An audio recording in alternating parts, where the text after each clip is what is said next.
Damion, it's time for the Pirates to start playing games. This week we are hosting a tournament, but before we talk about that, just talk about how this fall has gone, bringing this team together, training camp, learning to know each other, all of those kinds of things. Yeah, it's been a lot of fun, and it's just been exciting to be back in the gym with these guys. We've got an experienced team, but at the same time, you got to start fresh every year. So, from a coaching perspective, there's a lot of install.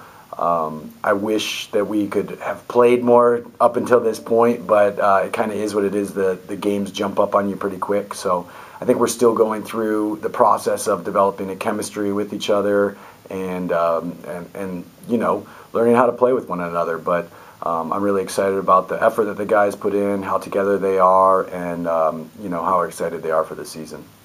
It is kind of a unique situation where half of the team has been here before. Half of the team are brand new. Usually there's a bigger mix of either veterans or newcomers, and so getting those two groups together, how has that gone?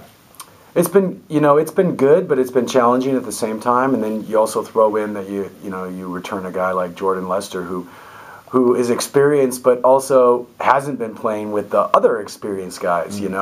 So that's another twist to the whole formula.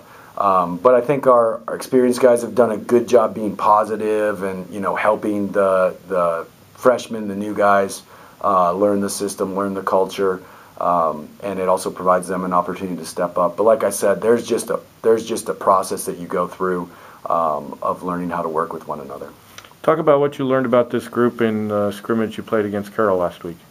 Yeah, I think obviously the final outcome wasn't what we wanted, but it was a great learning experience. So honestly, that's what you want as a coach going into it. I think Carrol is a team that in a lot of ways mimics what we would see as an NCAA tournament opponent.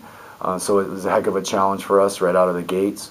I thought we had some really good stretches, some other stretches that were a little rough, some stretches that were good, but shots didn't just go down. So all in all, there was a lot to learn from that. I loved our defensive intensity and togetherness at times. I thought that was really good. I thought we were also able to generate some good shots that just didn't go down at times. So again, that's part of the chemistry and learning together of how to manage a game, when a shot is good and when a shot might not be as good. Very promising. It was a great first contest for us to learn from, and a really challenging one. So speaking of challenging, this weekend we've got a couple challenging games. Talk about what the challenge that Greenville presents in their style, and then also a unique challenge from Redlands as well, one you're a little more familiar with.